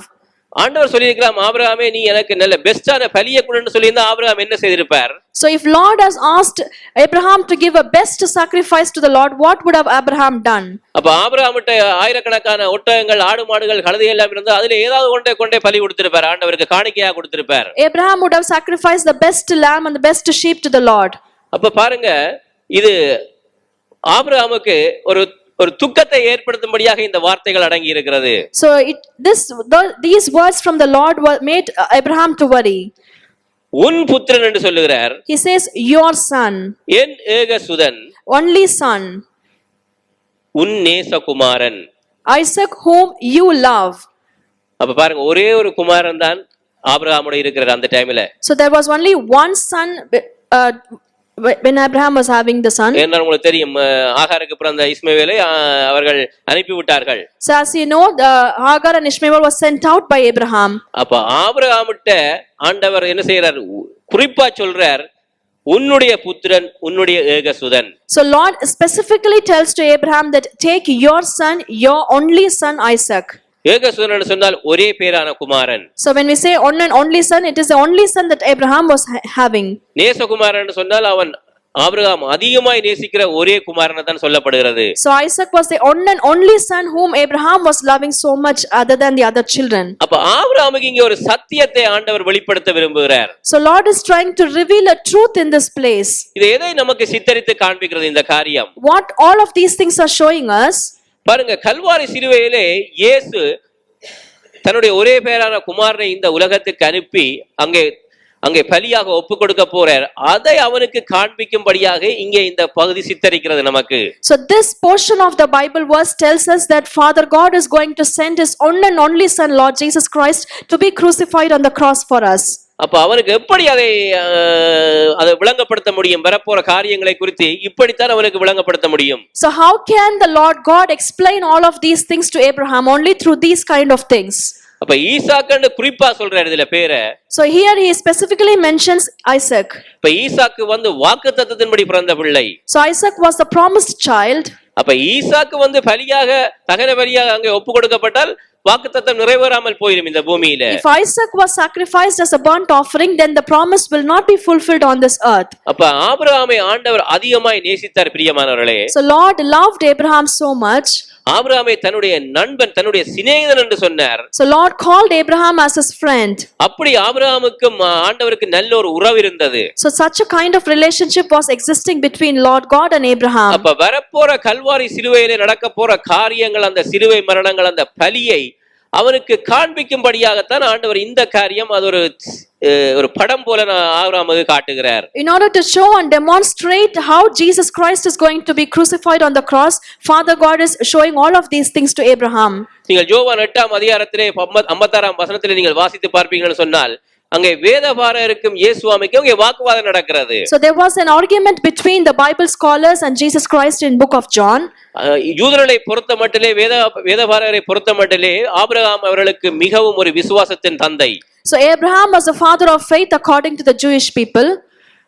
அப்ப உடனே வேதபாரகர் கேட்கிறார்கள், நீர் நம்முடைய தகப்பன் ஆபிரகாமிலும் நீர் பெரியவர் என்று கேட்கிறார்கள் இயேசுவாமியை பார்த்து. So the people are asking Jesus Christ, are you greater than our father of faith who is Abraham? அப்ப ஆண்டவர் கொடுத்த பதில் என்ன?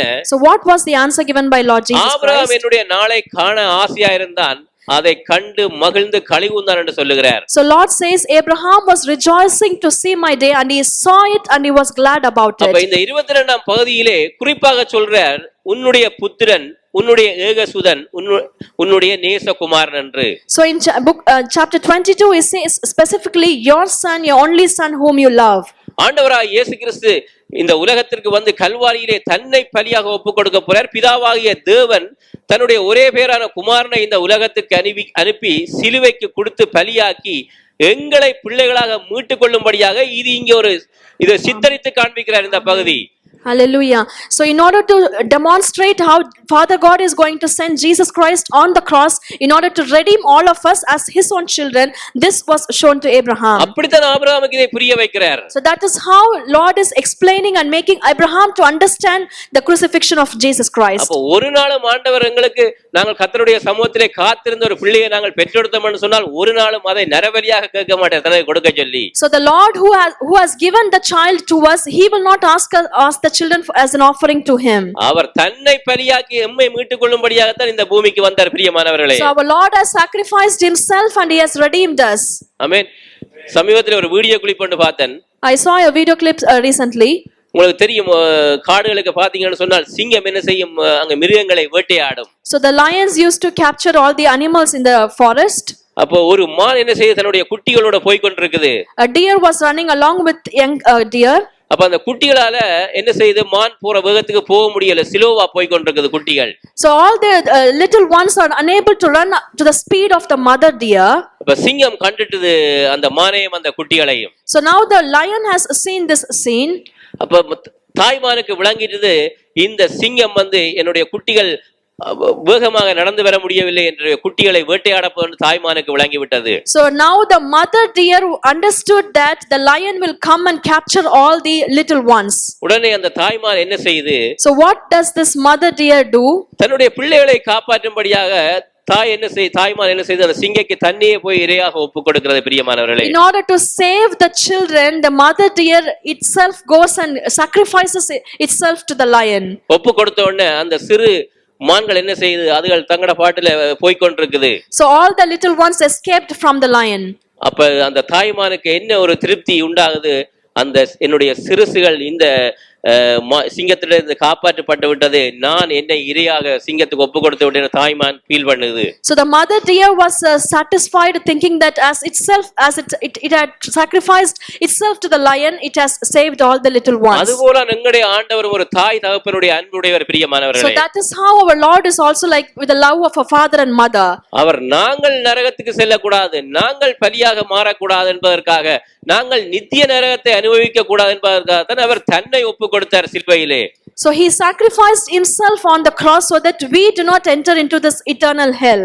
அப்ப அதுக்காகத்தான் இந்த இந்த இந்த பகுதி நமக்கு அதை சித்தரித்து காண்பித்துக் கொண்டிருக்கிறது, கல்வாரி அன்பை குறித்து. So this portion of the Bible is describing the love of the sacrifice of Lord Jesus Christ on the cross.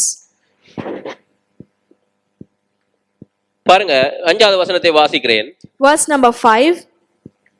அப்பொழுது ஆபிரகாம் தன் வேலைக்காரரை நோக்கி, நீங்கள் கழுதையை நிறுத்தி இங்கே காத்திருங்கள், நானும் பிள்ளையாண்டானும் அவ்விடம் விட்டு போய் தொழுது கொண்டு உங்களிடத்தில் திரும்பி வருவோம் என்று சொல்லுகிறான்.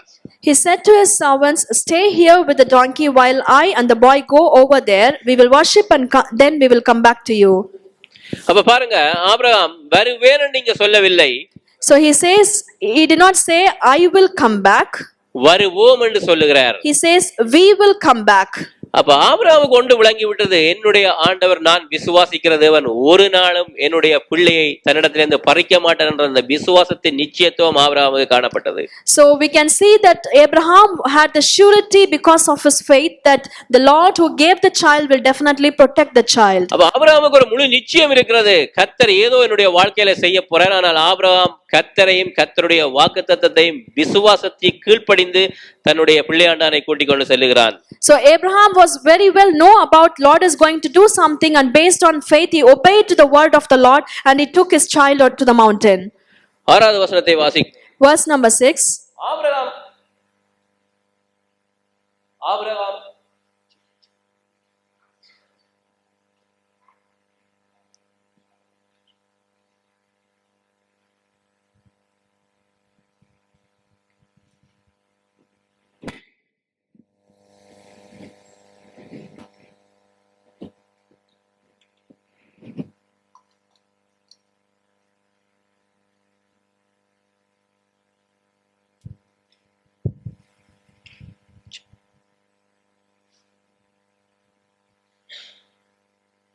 ஆறாவது வசனம்.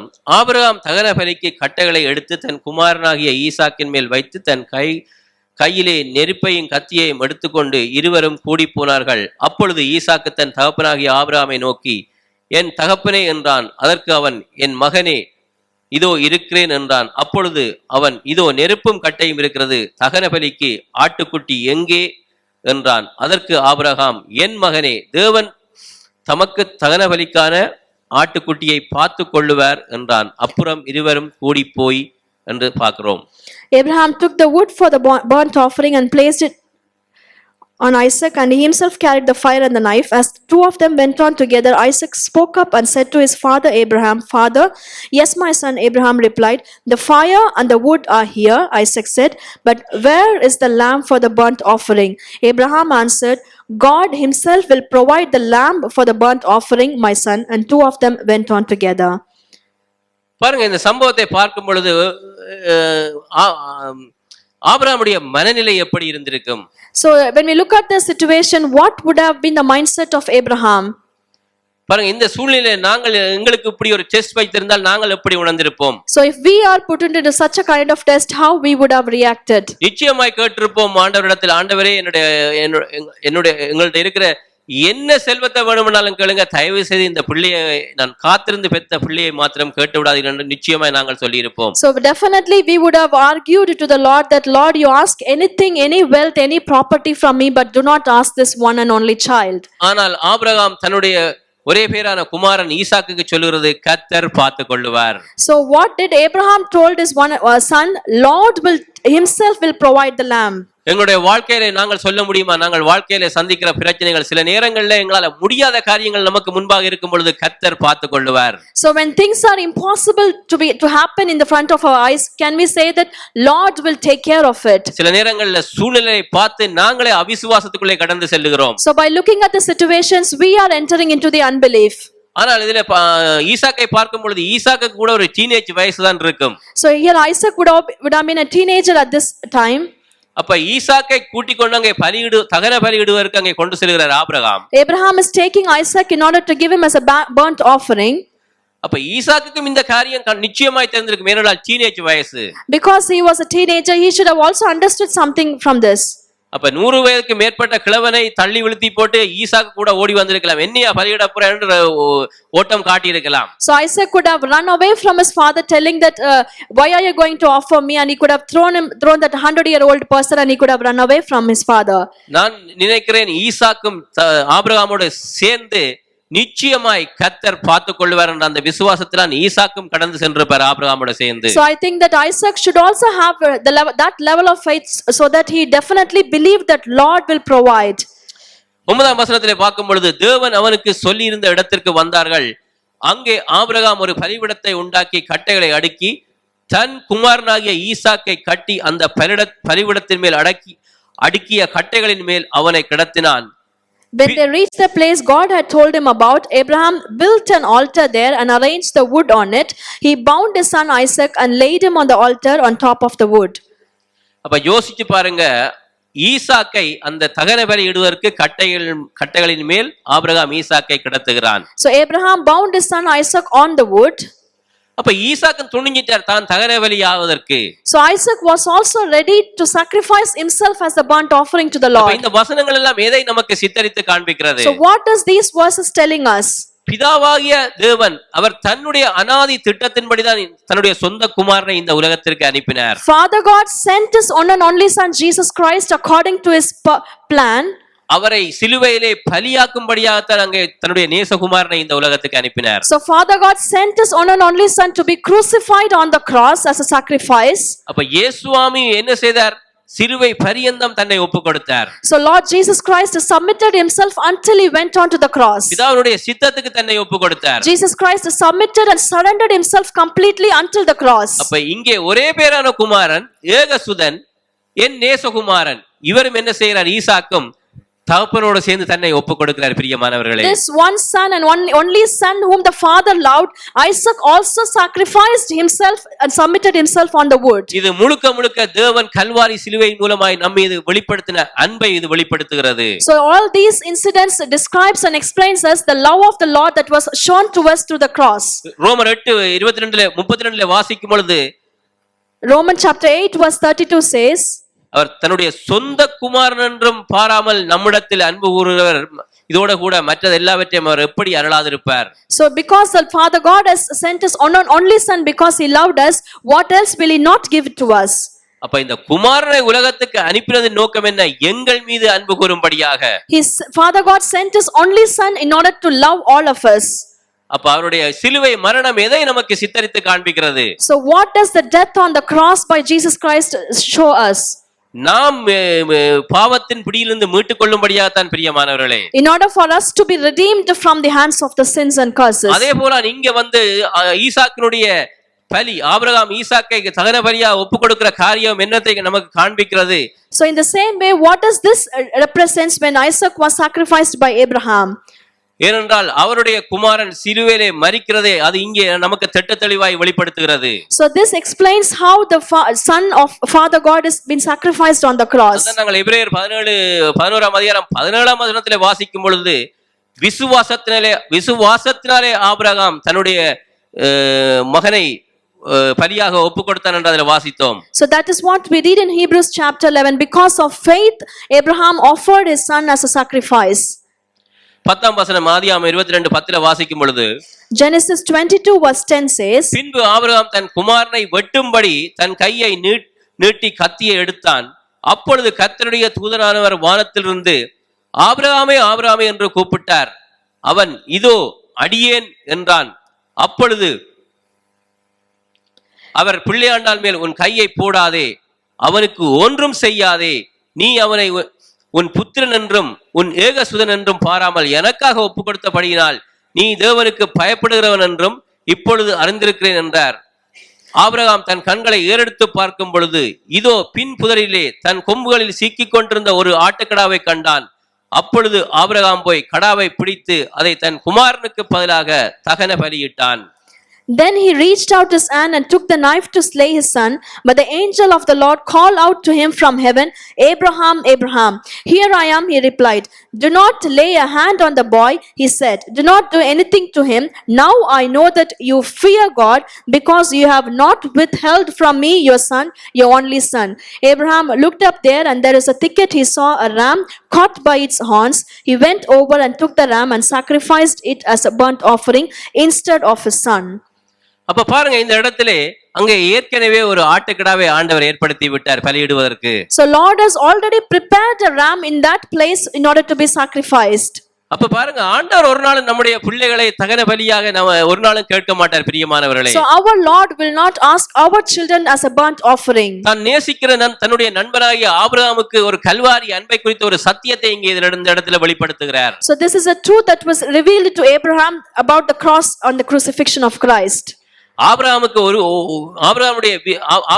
ஒன்று மாத்திரம் தெரியும். So Abraham knows one thing very well. அதுதான் நிச்சயமாக சொல்லி போட்டு போறார் தன்னுடைய வேலைக்காரரிடத்திலே, நானும் பிள்ளையாண்டானும் பலி செலுத்தி விட்டு மறுபடியும் திரும்பி வருவோம் என்று சொல்லுகிறான். So that is why Abraham said to his servant that we will come back along with the son. ஆபிரகாமுடைய விசுவாசத்தினுடைய நிச்சயத்துவம் என்ன?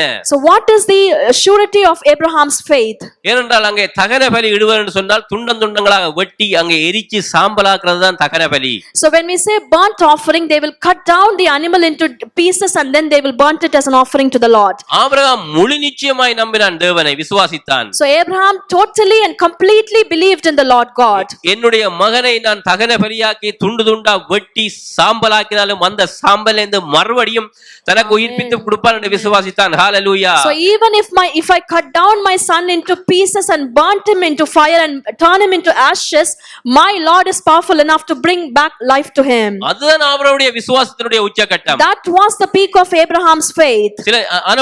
சில நேரங்களில் எங்களுக்கு சில சோதனைகள் நடக்கும் பொழுது ஏன் கர்த்தர் நம்மை சோதிக்கிறார் என்று சொல்லி நாம் அவிசுவாசத்துக்குள்ளே போய் விடக்கூடாது பிரியமானவர்களே. So many times when we face test, we should not go into unbelief thinking that why the Lord is putting us to test. வேதத்திலே வாசிக்கிறோம், உலக தோற்றத்திற்கு முன்பாகவே அவர் நமக்காக அடிக்கப்பட்ட தேவ ஆட்டுக்குட்டி என்று. So even before the world was formed, he was the one sacrificed as a lamb for us. அப்ப ஆனபடினால் தான் ஏற்கனவே அங்க புதரிலே ஒரு ஆட்டுக்குட்டியை ஆண்டவர் செட் பண்ணி விட்டார். So that is why Lord has provided the lamb already in that place. ஆண்டவர் ஆபிரகாமுக்கு என்னத்தை வெளிப்படுத்துகிறார்? So what was revealed to Abraham in that place? உன்னுடைய குமாரன் மரிக்கிறது என்னுடைய சித்தம் அல்ல. It is not my will that your son dies. உன்னுடைய குமாரன் தகன பலியாக மரிக்கிறது என்னுடைய சித்தம் அல்ல. It is not my plan that your son is sacrificed as burnt offering. உலகத்தினுடைய ஜனங்களுடைய மீட்புக்காக நான் என்னுடைய சொந்த குமாரனை இந்த உலகத்திற்கு நான் அனுப்ப போறேன், அதை வெளிப்படுத்தும்படியாகத்தான் அங்கே ஆபிரகாமுக்கு இந்த காரியத்தை அவர் வெளிப்படுத்துகிறார். In order to redeem this world, Father God has prepared his own and only son, and in order to reveal all of these things, this has been shown to Abraham here. அப்ப Abraham ரோமர் 4:21 வாசிக்கிறோம், வாக்குத்தத்தம் பண்ணினவர் நிறைவேற்ற வல்லவராய் இருக்கிறார் என்று முழு நிச்சயமாய் ஆபிரகாம் நம்பி விசுவாசத்தில் வல்லவரானார் என்று பார்க்கிறோம். So we can read in the book of Romans that Abraham totally believed in the Lord, that one who promised is powerful enough to fulfill everything he has promised. அப்ப முழு நிச்சயமாய் நம்ப வேண்டும். So we need to definitely and surely and completely believe in the Lord. சில நேரங்களில் நமக்கு சில டெஸ்ட்கள் வைப்பார் ஆண்டவர். So sometimes Lord used to test us. ஒரு நாள் நாம அதுல ஃபெயில் விட்டு விடக்கூடாது. So let us not fail in those tests and let us have the faith on the Lord completely. ஏனென்றால் நாம் அந்த சோதனையிலே நாம் பாஸ் பண்ணாதான் நாம் அடுத்த நிலைக்கு நாம் கடந்து செல்லலாம். Only if we pass that test we can move into the next level of our faith. கர்த்தர் நமக்கு வைக்கிற ஒவ்வொரு சோதனையும் நாம் அடுத்த நிலைக்கு நாம் கடந்து செல்லும்படியாக. So whatever test Lord is keeping for us, it is for our goodness in order to make us to move to a different level. ஆனபடியாலே கர்த்தர் சோதிக்கிறார் ஒரு நாளும் நாம் சொல்லக்கூடாது. So let us not tell and worry that Lord is testing me. கர்த்தர் நம்மை சோதிக்கிறார் என்று சொன்னால் நம்மை பொன்னாக வெளிப்படுவதற்காக. ஹalleluya. So if Lord is testing us, then he will refine us so that we can shine as gold. ஒவ்வொருவரும் நாம் பொன்னாக விளங்க வேண்டும். So each and every one of us should shine as gold after all of these tests. ஆண்டவர் ஆபிரகாமுக்கு சொல்லி அதுல வெளிப்படுத்துகிறார். So Lord reveals to Abraham here, உன்னுடைய குமாரன் இந்த இடத்திலே மரிப்பது என்னுடைய சித்தம் அல்ல. it is not my will that your son has to die in this place. என்னுடைய நேசகுமாரன் நான் ஏற்படுத்தி வைத்திருக்கிறேன், ஒரு நாளைக்கு கல்வாரி சிலுவையிலே நான் தகன பலியாக ஒப்பு கொடுக்க போறேன், அதுக்காகத்தான் நான் இந்த டெஸ்டை உனக்கு வைத்தேன் என்று சொல்லுகிறார் ஆண்டவர். So I am going to sacrifice my own and only son, and it is not for your son, he says. அதுக்காகத்தான் இந்த 2ஆம் வசனத்திலே குறிப்பாக சொல்லுகிறார், உன் புத்திரன் உன் ஏகசுதன் உன் நேசகுமாரன் என்று சொல்லுகிறார். So that is why God says specifically as your son, your one and only son Isaac, whom you love. யோவான் 3:16 வாசிக்கிறோம், அவர் தம்முடைய ஒரே பேரான குமாரனை விசுவாசிக்கிறவன் எவனோ அவன் கெட்டு போகாமல் நித்திய ஜீவனை அடையும் படிக்கு அவரை தந்தருளி இவ்வளவாய் உலகத்தில் அன்பு கூர்ந்தார். For God so loved the world that he gave his one and only son, that whoever believes in him shall not perish but have eternal life. We read in John chapter 3:16. ஆமென். தேவன் தன்னுடைய ஒரே பேரான குமாரனை இந்த உலகத்துக்கு அனுப்பினார். பிரியமானவர்களே, Father God sent his one and only son into this world.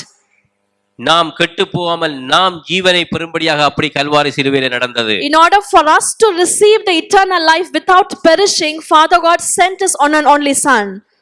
ஆனபடியாலே இந்த 22ஆம் அதிகாரத்தை நாங்கள் முழுமையா பார்க்கும் பொழுது அது முழுக்க கல்வாரியிலே கர்த்தர் செய்த அந்த தியாகத்தையும் அந்த அன்பையும் அந்த மீட்பையும் நமக்கு வெளிப்படுத்தி காண்பிக்கிறது. So Genesis chapter 22 demonstrates the love of the Lord, that how Jesus Christ sacrificed himself on the cross and his redemption on the cross.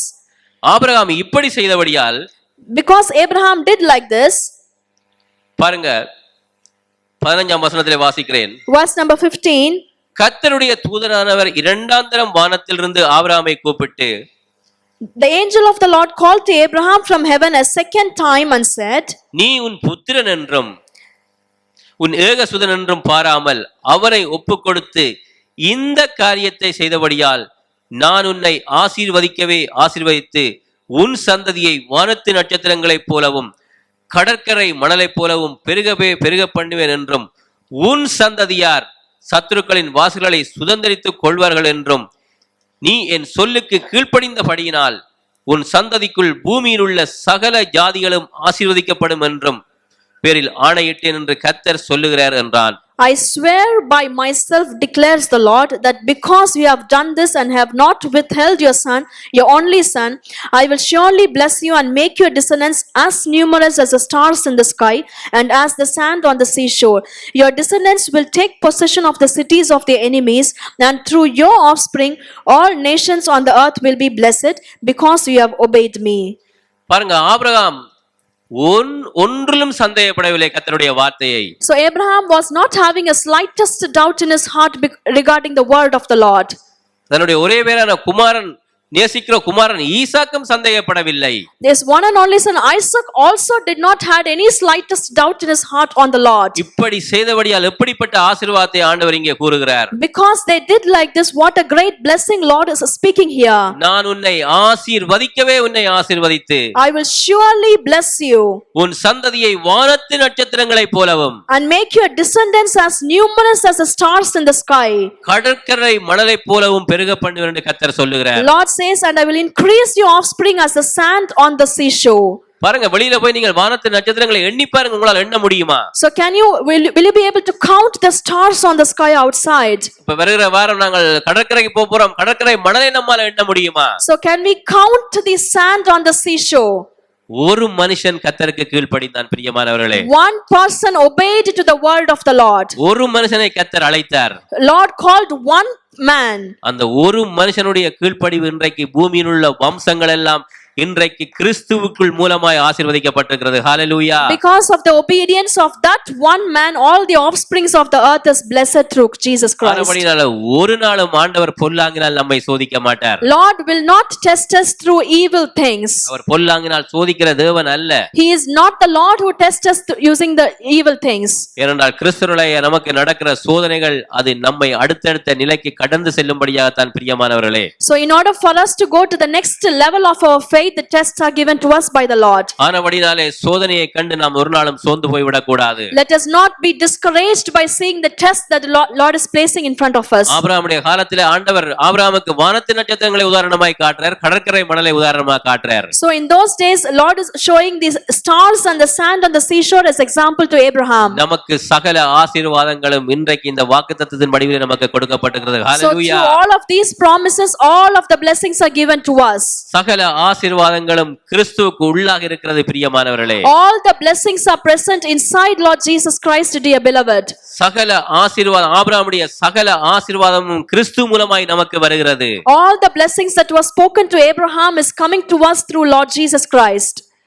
அப்படி என்று சொன்னால் ஆபிரகாமுடைய ஆசீர்வாதங்கள் நமக்கு வர வேண்டும் என்றதற்காக இயேசு கிறிஸ்து சிலுவையிலே நமக்காக பலியாயினார். So Lord Jesus Christ sacrificed himself on the cross so that we receive all the blessings that was promised to Abraham. அதற்காகத்தான் இந்த பகுதியிலே முழுமையாக உன்னுடைய குமாரனை நீ எனக்கு தகன பலியாக ஒப்புக்கொடு என்று சொல்லி அவர் வெளிப்படுத்துகிறார். So that is why Lord God is telling that you sacrifice your one and only son as a burnt offering to me.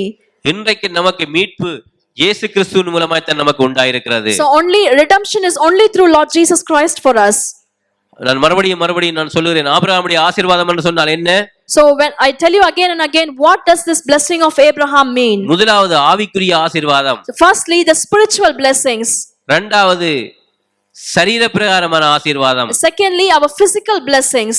மூன்றாவது பூமிக்குரிய ஆசீர்வாதம். Thirdly, the worldly blessings. இந்த மூன்று ஆசீர்வாதங்களும் இன்றைக்கு ஆபிரகாமுடைய சந்ததியினிலே இயேசு கிறிஸ்து நமக்காக ஆபிரகாமுடைய சந்ததியிலே ஈசாக்கு வந்து ஈசாக்கு மூலமாய் இயேசு கிறிஸ்து வந்து இயேசு கிறிஸ்து மூலமாய் நமக்கு இது வெளிப்பட்டிருக்கிறது பிரியமானவர்களே. So Jesus Christ came out in this generation of Abraham and Isaac, and through Jesus Christ we are able to receive all the blessings that were spoken to Abraham here. நீங்கள் கர்த்தருக்கும் கர்த்தருடைய வார்த்தைக்கு நீங்கள் கீழ்ப்படிந்து விசுவாசத்திலே நீங்கள் வளரும் பொழுது நீங்கள் மாத்திரமல்ல உங்களுடைய சந்ததியும் இந்த பூமியிலே வானத்து நட்சத்திரங்களைப் போலவும் கடற்கரை மணலைப் போலவும் கர்த்தர் நிச்சயமாய் ஆசீர்வதிப்பார். Amen. When you believe in the Lord and you obey to the word of the Lord, then definitely Lord will bless you and your offsprings like stars and sand on the seashore in this world. ஆனபடினாலே சில நேரங்களில் சோதனைகளை கண்டு நீங்கள் இடருண்டு போகாதீர்கள். So do not be discouraged by seeing the challenges that you face in your life. சோதனை சகிக்கிற மனுஷர்கள் நாங்கள் தான் பாக்கியவான்கள் என்று இயேசு சுவாமி சொன்னார். So Lord Jesus Christ said that blessed are the one who holds on to these tests. விசுவாசத்தை நமக்கு துவக்கிறவரும் அவர்தான் முடிக்கிறவரும் அவர்தான். ஹalleluya. So he is the beginner and the finisher of our faith.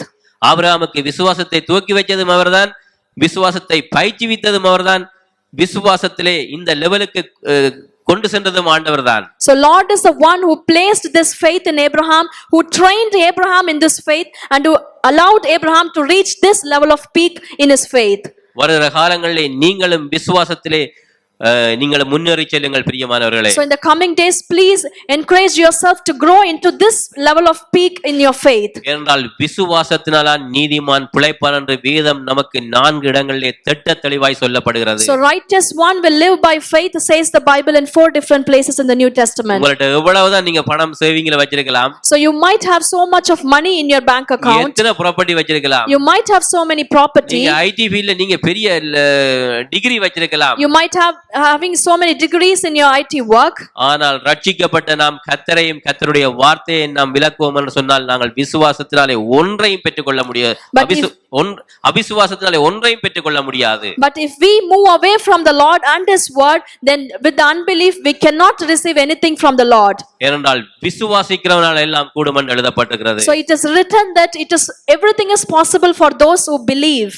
ஆனபடினாலே விசுவாசத்திலே நல்ல போராட்டத்தை நாம் தொடர்ந்து போராடுவோம். So let us fight a good fight in faith. நம்முடைய ஓட்டத்தை நாம் நித்திய ஜீவனுக்கு நேராக தொடர்ந்து ஓடுவோம். Let us continue to run our race towards the eternal life. தேவன் நமக்கு வைத்திருக்கிற அந்த ஜீவ கிரீடத்தை பெறுவோம். Let us try to run our race in order to receive the crown in our eternal life. Abraham வாழ்ந்து 2000 வருடங்களுக்கு முன்பாக தான் இயேசு சுவாமி சொல்லுகிறார், ஆபிரகாம் என்னுடைய நாளை காண ஆசையா இருந்தான், அதை கண்டு களி கூர்ந்தான் என்று சொல்லுகிறார். So before Jesus Christ was born 2000 years before, Lord says Abraham saw my day and he was glad about it. நாங்களும் ஒரு நாளைக்கு நித்தியத்துக்குள்ளே பிரவேசிக்கத்தான் போகிறோம். So all of us, each one of us are going enter into the eternal life one day. அங்கே கஷ்டம் இல்லை. So there is no tears or worries there. அங்கே துன்பம் இல்லை. There is no worries there. அங்க கண்ணீர் இல்லை. So there is no tears there. இந்த பாடுகள் கூட இல்லை. So there are not these challenges and worries are not present in இக்காலத்து eternal life. பாடுகள் இனி வரப்போகும் மகிமைக்கு ஒப்பானவைகள் அல்ல. ஆமென். For the coming glory, all these challenges are nothing in front of the coming glory. தொடர்ந்தும் நாம் விசுவாசத்திலே பயணம் செய்வோம். Let us continue to run our race in faith. ஆமென். கர்த்தர் உங்களை ஆசீர்வதிப்பாராக. Amen. May the Lord bless you.